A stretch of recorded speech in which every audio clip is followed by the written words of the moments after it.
আচ্ছা, আগের পর্বে আমরা তৎপুরুষ সমাসের আলোচনা শেষ করেছিলাম। আজকে বহুব্রীহি সমাসের আলোচনা আমরা শুরু করব, কিন্তু তার আগে তৎপুরুষ সমাসকে কেন্দ্র করে কিছু প্রশ্ন অনুশীলনী আকারে আমি তোমাদের দিতে চাই।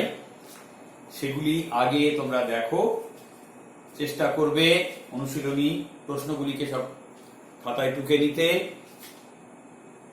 দেখো ঠিকঠাক দেখা যাচ্ছে কিনা।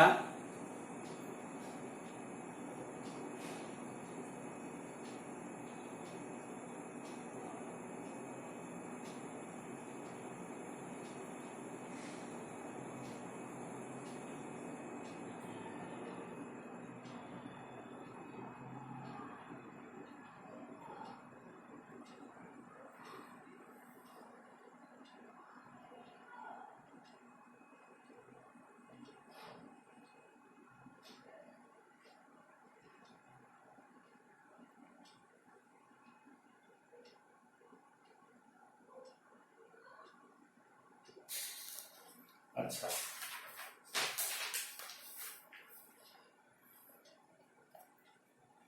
দেখে নাও।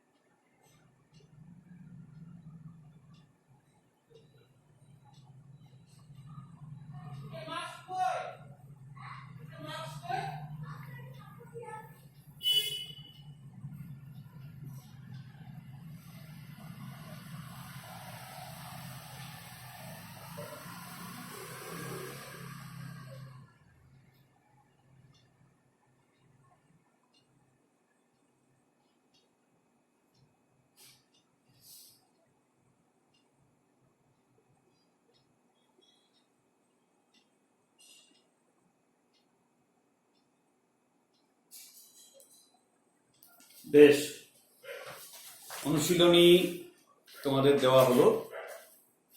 তোমরা নিশ্চয়ই অনুশীলনীতে যে প্রশ্নগুলি রয়েছে সেগুলির উত্তর করবার চেষ্টা করবে এবং কোনো সমস্যা হলে আমাকে জানাবে। আচ্ছা, এরপর আমরা আজকে বহুব্রীহি সমাসের আলোচনা শুরু করব। এখন বহুব্রীহি সমাস কাকে বলে? আমরা এর আগে জেনেছি যে সমাস চিনতে গেলে আমাদের কোন পদের অর্থ প্রাধান্য লাভ করছে সেটা আমাদের জেনে নিতে হচ্ছে।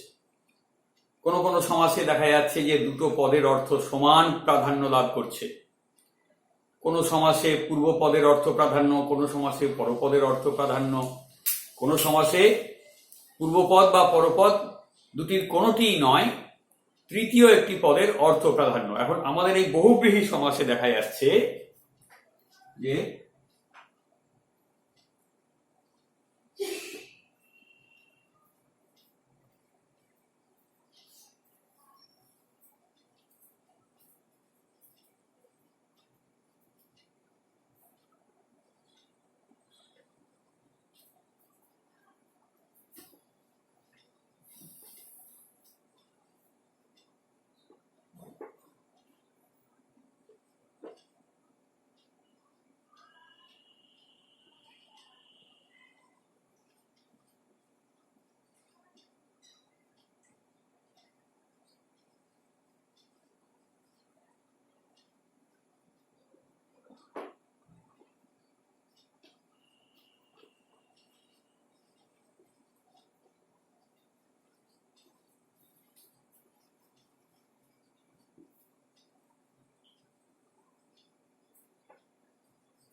আচ্ছা, যে সমাসে পূর্বপদ বা পরপদ নয়, তৃতীয় একটি অর্থ প্রাধান্য লাভ করে তাকে বহুব্রীহি সমাস বলে।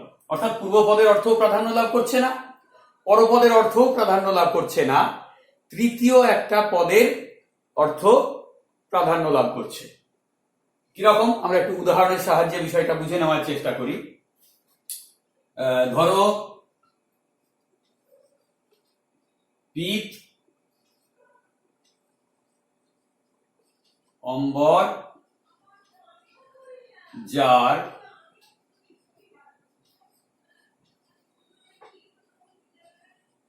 পীতাম্বর। পীত অম্বর যার পীতাম্বর। পীত হচ্ছে হলুদ, অম্বর হচ্ছে পোশাক। তাহলে হলুদ রঙের পোশাক যার হচ্ছে পীতাম্বর, তাকে আমরা পীতাম্বর বলবো। পীত মানে হলুদ, আগেই বলেছি, অম্বর মানে পোশাক। তাহলে হলুদ রঙের পোশাক যিনি পরে আছেন সেই ব্যক্তিটি হচ্ছেন পীতাম্বর। পীতাম্বর শব্দটার মধ্যে পীত বা হলুদের অর্থ প্রাধান্য লাভ করছে না, অম্বর অর্থাৎ পোশাকের অর্থ প্রাধান্য লাভ করছে না। পীতাম্বর বলতে কি আমরা পীত বুঝি, হলুদ বুঝি? তা বুঝি না। পীতাম্বর বলতে কি আমরা অম্বর বা পোশাক বুঝি? তা বুঝি না। আমরা বুঝি কি পীত বা হলুদ রঙের পোশাক পরিহিত একজন ব্যক্তি। তাহলে পীতের অর্থ এখানে প্রাধান্য লাভ করছে না, অম্বরের অর্থ এখানে প্রাধান্য লাভ করছে না, তৃতীয় একটা অর্থ প্রাধান্য লাভ করছে একজন ব্যক্তি। এখন পীতাম্বর বলতে আমাদের মনে পড়ে শ্রীকৃষ্ণের কথা, কারণ শ্রীকৃষ্ণ সবসময় পীত রঙের পোশাক, হলুদ রঙের পোশাক পরে থাকেন। পীতাম্বর বলতে আমরা বুঝি শ্রীকৃষ্ণকে।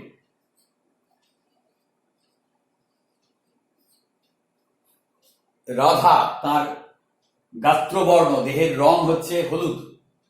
রাধাকে সবসময় স্মরণ করবার জন্য শ্রীকৃষ্ণ হলুদ রঙের পোশাক পরে থাকতেন, সেই জন্য তাকে বলা হয় পীতাম্বর।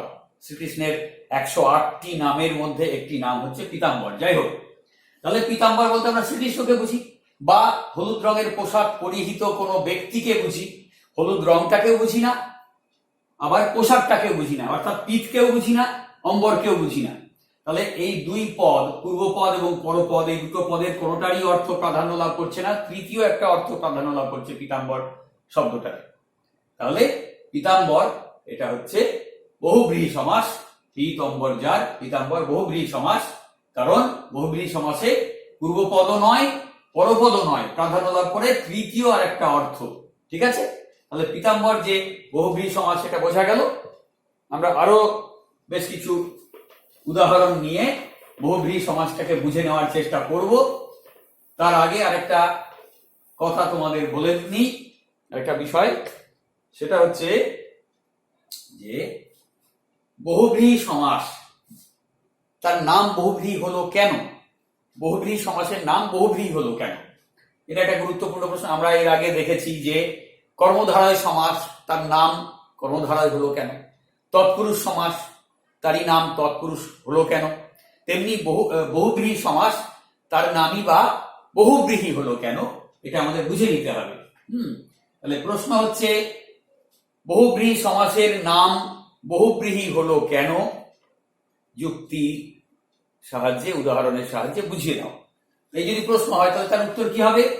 বহুব্রীহি এই শব্দটাই বহুব্রীহি সমাসের একটি উৎকৃষ্ট উদাহরণ। বহুব্রীহি শব্দটাই বহুব্রীহি সমাসের একটি উৎকৃষ্ট উদাহরণ। এই উদাহরণের নাম অনুসারেই এই ধরনের সমাসের নাম করা হয়েছে বহুব্রীহি। এখন বহুব্রীহি সমাসটাকে আমরা, বহুব্রীহি পদটাকে আমরা একটু বিশ্লেষণ করি। বহু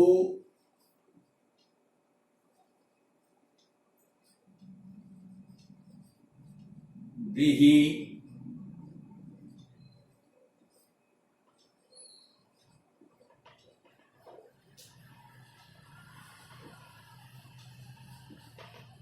আচ্ছা, বহু ব্রীহি যার, ব্রীহি মানে ধান।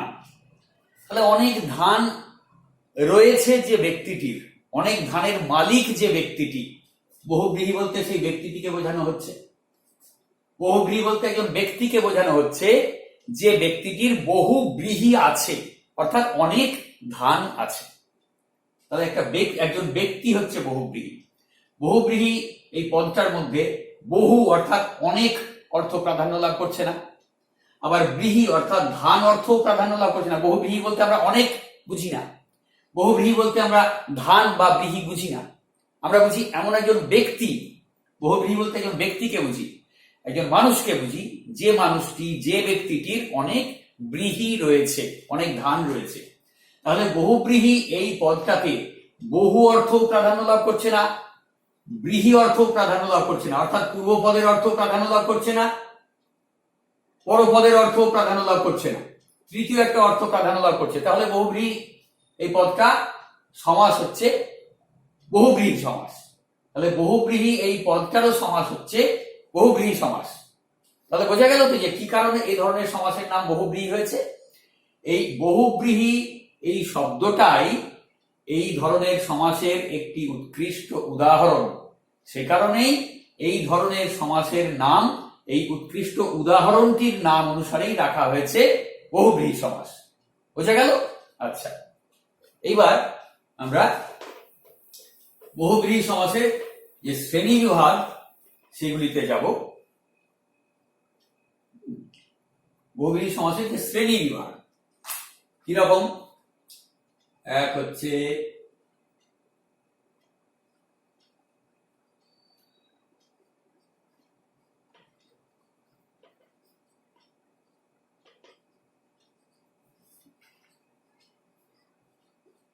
সমানাধিকরণ বহুব্রীহি, দুই হচ্ছে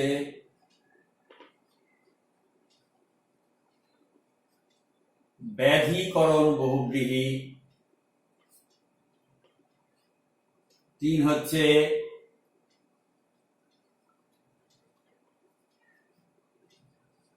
নমর্থক বা না বহুব্রীহি,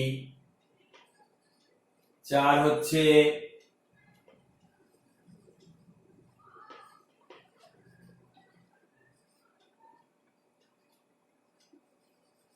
মধ্যপদলোপী বহুব্রীহি, পাঁচ হচ্ছে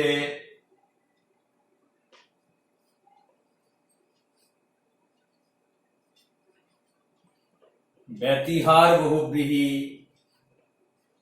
ছয় হচ্ছে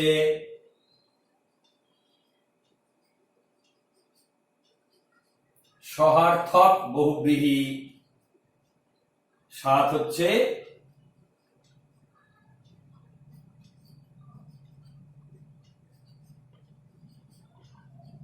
সংখ্যাপূর্বক বহুব্রীহি। এই 7 রকমের বহুব্রীহি সমাস রয়েছে। তার মধ্যে আমরা আজকে সম্ভবত শুধুই সমানাধিকরণ বহুব্রীহির কথা আলোচনা করতে পারব, বাদ বাকিগুলি পরের পর্বগুলিতে আলোচনা হবে। আমি এগুলি মুছে দিই। আমরা আজকে এই সমানাধিকরণ বহুব্রীহি নিয়ে আলোচনা করব।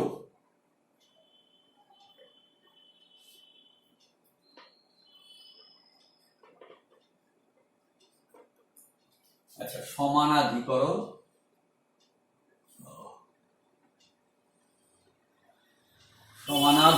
বহুব্রীহি।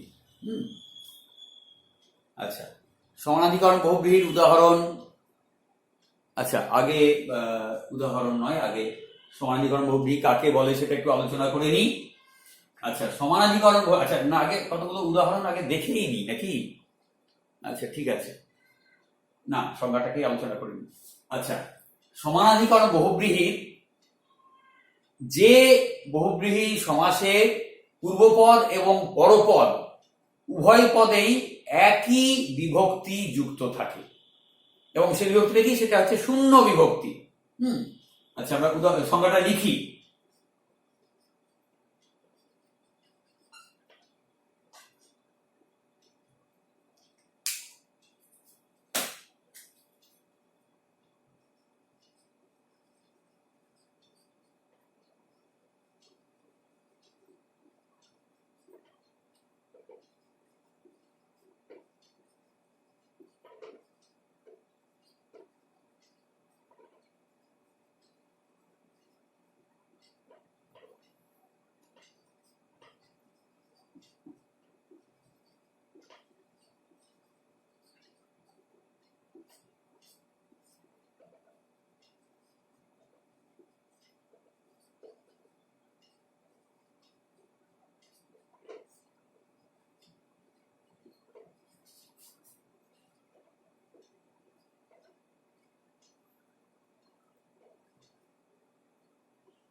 তাহলে সংখ্যাটা কি দাঁড়ালো, যে বহুব্রীহি সমাসে পূর্বপদ এবং পরপদ একই বিভক্তিযুক্ত, পূর্বপদ যে বিভক্তিযুক্ত, পরপদ সেই একই বিভক্তিযুক্ত এবং সেটা হচ্ছে শূন্য বিভক্তি, একই বিভক্তিযুক্ত, পূর্বপদ বিশেষণ এবং পরপদ বিশেষ্য হয়, তাকে সমানাধিকরণ বহুব্রীহি বলে। তাহলে সংজ্ঞাটা আমরা বুঝে গেলাম। এবার আমরা দেখবো, আমরা যে পীতম্বর জার, যেটা যে উদাহরণটা নিয়ে আমরা আলোচনা করছিলাম, সেটাতেই আমরা দেখতে পাবো পীত, পীত হচ্ছে বিশেষণ এবং শূন্য বিভক্তিযুক্ত, বিভক্তি চিহ্ন দেখা যাচ্ছে না, শূন্য বিভক্তিযুক্ত। অম্বর, অম্বর বিশেষ্য, পোশাক বিশেষ্য এবং শূন্য বিভক্তিযুক্ত, দুটো পদই শূন্য বিভক্তিযুক্ত, একই বিভক্তি, যা সমান পীতাম্বর। তাহলে পীতাম্বর হচ্ছে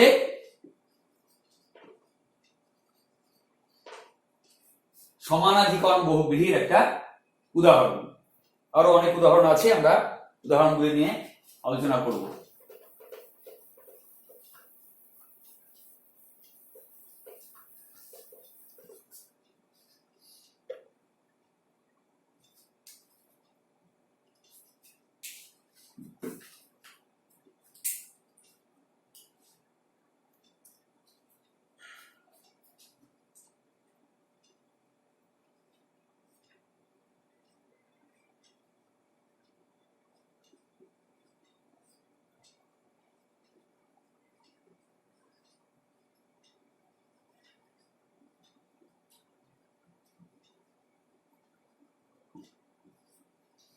সু অর্থাৎ শোভন, সু হৃদয় যার সুহৃদ,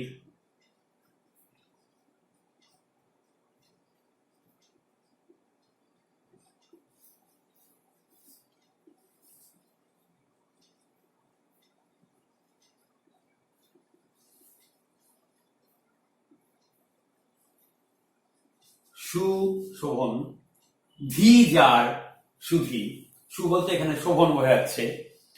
আচ্ছা, সু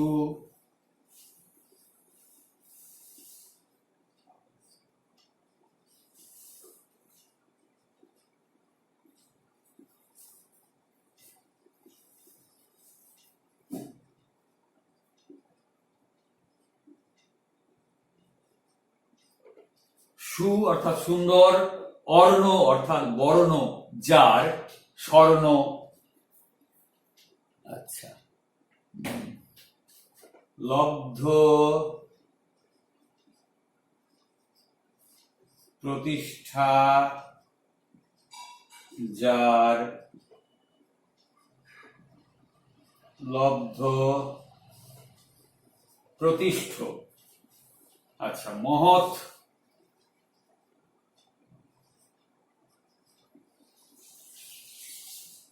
আশয়, আশয় মানে মন বা চিত্ত, যার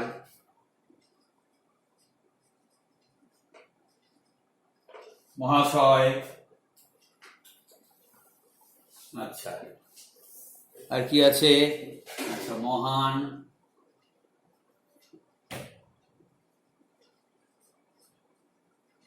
মহিমা যার,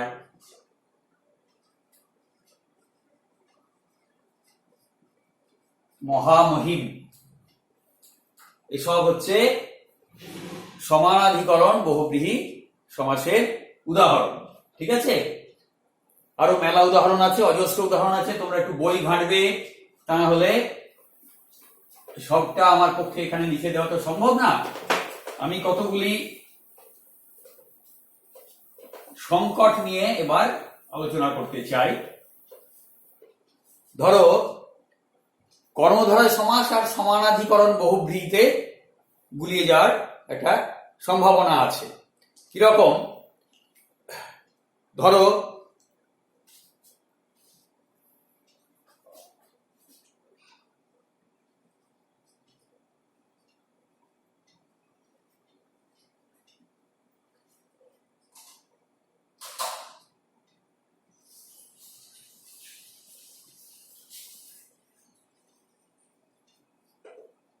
ছিন্ন শাখা আর ছিন্ন শাখ।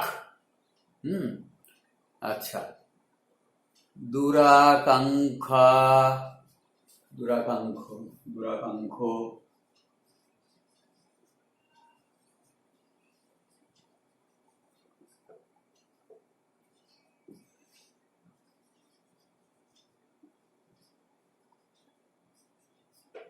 দুরাকাঙ্ক্ষা।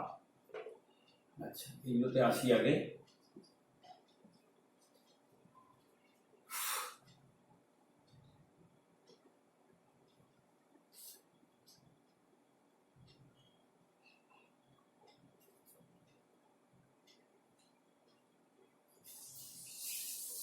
আচ্ছা,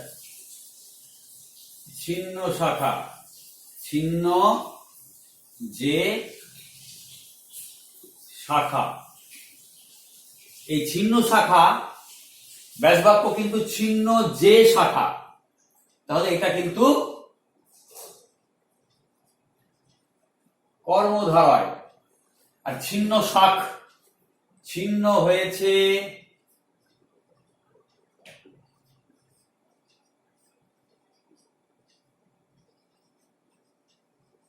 শাখা যার, অর্থাৎ সেই গাছটাকে বোঝাচ্ছে, যে গাছটার শাখা ছিন্ন হয়ে গেছে, ছিঁড়ে গেছে, ডাল ভেঙে গেছে, ডাল ভাঙা গাছটাকে বোঝাচ্ছে এখানে। ছিন্ন হয়েছে শাখা যার, ছিন্নও বোঝাচ্ছে না, শাখাও বোঝাচ্ছে না, গাছটাকে বোঝাচ্ছে, তৃতীয় একটা অর্থ। অতএব এটা হচ্ছে বহুব্রীহি। ঠিক আছে? আর ছিন্ন যে শাখা, ওই ভেঙে পড়া ডালটাকে, ছিঁড়ে গেছে যে শাখাটা, সেই শাখাটাকে বোঝাচ্ছে। শাখার অর্থ এখানে প্রাধান্য লাভ করছে, পরপদের অর্থ প্রাধান্য লাভ করছে, অতএব এটা হচ্ছে কর্মধারয় সমাস। ঠিক আছে? আচ্ছা, দুরাকাঙ্ক্ষ আর দুরাকাঙ্ক্ষা। এই দেখো, দুরাকাঙ্ক্ষা, এখানে কিন্তু আকাঙ্ক্ষার অর্থ প্রধান, অর্থাৎ দুঃখ, যে আকাঙ্ক্ষা, দুরাকাঙ্ক্ষা, এখানে আকাঙ্ক্ষার অর্থ প্রধান। দুঃখ অর্থাৎ দুঃখে লাভ করা যায়, যাকে দুঃখের মধ্যে দিয়ে লাভ করা যায়, সেটাই হচ্ছে দুঃখ। তাহলে দুঃখ যে আকাঙ্ক্ষা, সেই আকাঙ্ক্ষাটাকে বলা হচ্ছে দুরাকাঙ্ক্ষা। পরপদের অর্থ প্রাধান্য লাভ করছে, অতএব এটা কর্মধারয় সমাস, পরপদের অর্থ প্রাধান্য লাভ করছে। আর দুরাকাঙ্ক্ষ, দুঃখ,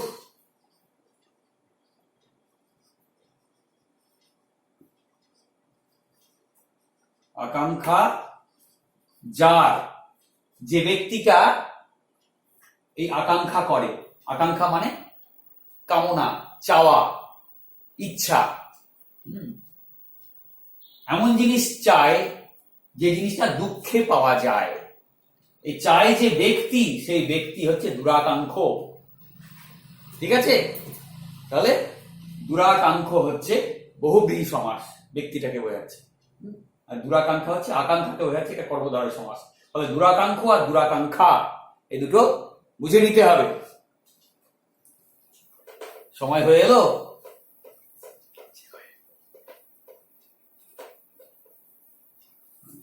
আর একটুখানি লাগবে, যে একটু পাওয়া যাবে। আচ্ছা, এবার যদি আমরা এভাবে বলি,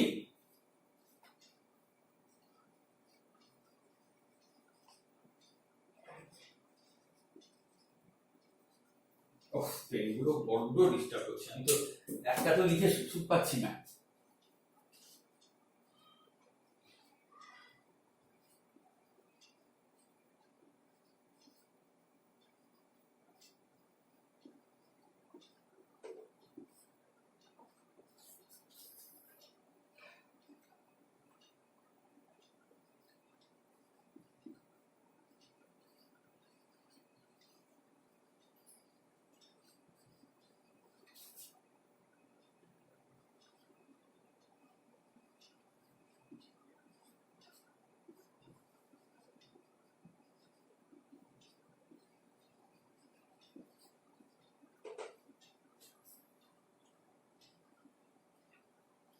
দুটো বাক্য, দুটো বাক্যে দুর্বুদ্ধি শব্দটা রয়েছে।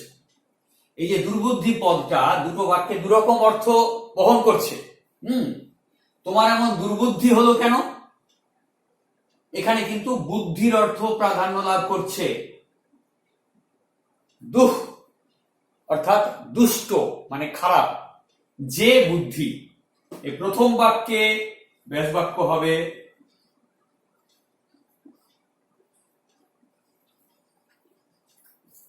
দুষ্ট বা খারাপ, দুঃ যে বুদ্ধি। তাহলে এটা কি সমাস হবে? দুঃ যে বুদ্ধি, বুদ্ধিটার অর্থ প্রাধান্য লাভ করছে, অতএব এটা হবে কর্মধারয় সমাস। আর এই দুর্বুদ্ধিকে তুমি বোঝাও বাপু, এখানে ব্যাস বাক্য কি হবে? দুঃ খারাপ বুদ্ধি যার, ব্যক্তিটাকে বোঝাচ্ছে। কাকে বোঝাতে হবে? সেই ব্যক্তিটাকে। কাকে বোঝানোর কথা বলা হচ্ছে? সেই ব্যক্তিটাকে বোঝাতে হবে যে ব্যক্তিটার বুদ্ধি খারাপ। তাহলে দুঃ বুদ্ধি যার, ব্যক্তিটাকে বোঝাচ্ছে, দুঃ কেউ বোঝাচ্ছে না, অর্থাৎ খারাপ কেউ বোঝাচ্ছে না, বুদ্ধি কেউ বোঝাচ্ছে না, দুঃ বুদ্ধি যার সেই ব্যক্তিটাকে বোঝাচ্ছে, অতএব এটা হচ্ছে বহুব্রীহি সমাস। তাহলে কোনটা কর্মধারয় আর কোনটা বহুব্রীহি সেটা বুঝে নিতে হবে, কর্মধারয় আর বহুব্রীহিতে যেন গুলিয়ে না যায়। ঠিক আছে? আচ্ছা, কর্মধারয় আর বহুব্রীহিতে গুলিয়ে যাওয়ার প্রসঙ্গটা আলোচনা করলাম। এবার হচ্ছে আমরা আলোচনা করব যেন উপপদ তৎপুরুষের সঙ্গে বহুব্রীহি সমাস অর্থাৎ সমানাধিকরণ বহুব্রীহি সমাস গুলিয়ে না যায়। কিরকম? কান কাটা,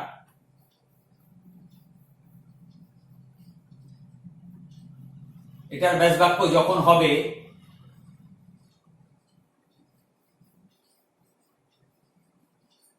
কান কাটা যার, তখন বহুব্রীহি। আর কান কাটার ব্যাস বাক্য যখন হবে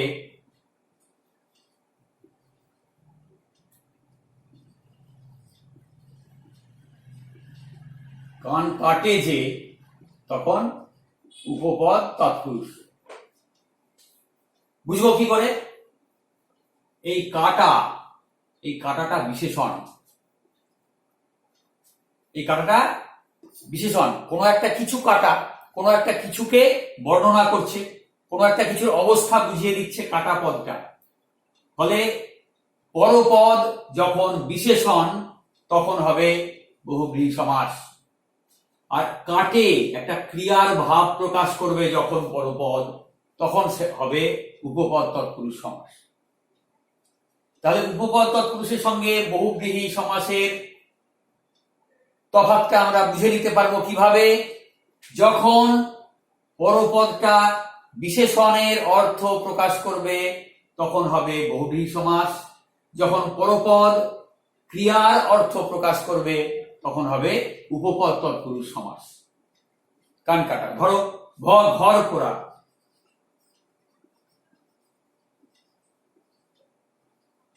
ঘর পোড়া,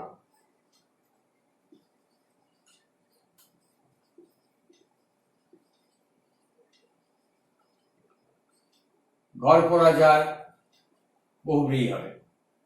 আর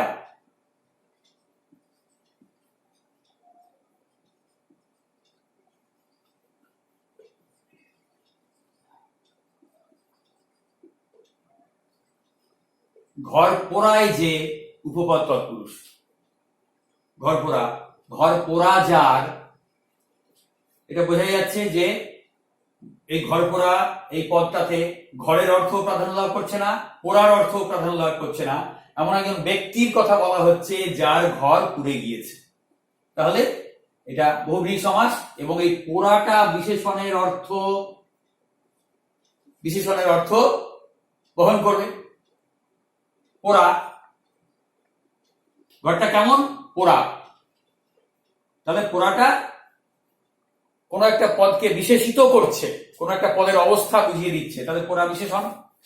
আর পোড়ায়, পোড়ানো কাজ, তাহলে পোড়ায় পদটা ক্রিয়াপদের অর্থ বহন করছে, পোড়ানো কাজটার অর্থ বহন করছে। যখন ক্রিয়ার অর্থ বহন করবে দ্বিতীয় পরপদ, তখন হবে উপপদ তৎপুরুষ। অর্থাৎ ঘর পোড়ায় যে, মানে এখানে ক্রিয়াপদের অর্থ যখন প্রকাশ করবে তখন হবে উপপদ তৎপুরুষ, আর যখন বিশেষণ অর্থ প্রকাশ করবে পরপদ তখন হবে বহুব্রীহি সমাস। ফলে একই পদ উপপদ তৎপুরুষ হতে পারে, একই পদ বহুব্রীহিও হতে পারে। কখন বহুব্রীহি হবে, কখন উপপদ তৎপুরুষ হবে, সেটা আমাদের অর্থ বুঝে, প্রয়োগ বুঝে আমাদের ঠিক করে নিতে হবে। আর ব্যাস বাক্যটা আমি তো বলেই দিলাম যে যখন পরপদ বিশেষণ তখন বহুব্রীহি, যখন পরপদ ক্রিয়ার ভাব প্রকাশ করছে তখন উপপদ তৎপুরুষ সমাস। ঠিক আছে, আজ এই অবধি আলোচনা হলো সমানাধিকরণ বহুব্রীহি এবং কর্মধারের সঙ্গে যাতে বহুব্রীহি গুলিয়ে না যায়, উপপদ তৎপুরুষের সাথে যাতে বহুব্রীহি গুলিয়ে না যায়, সেই নিয়ে আলোচনা হলো। আজকে আমরা এই আলোচনার মধ্যে দিয়ে আজকের পর্ব আমরা শেষ করছি।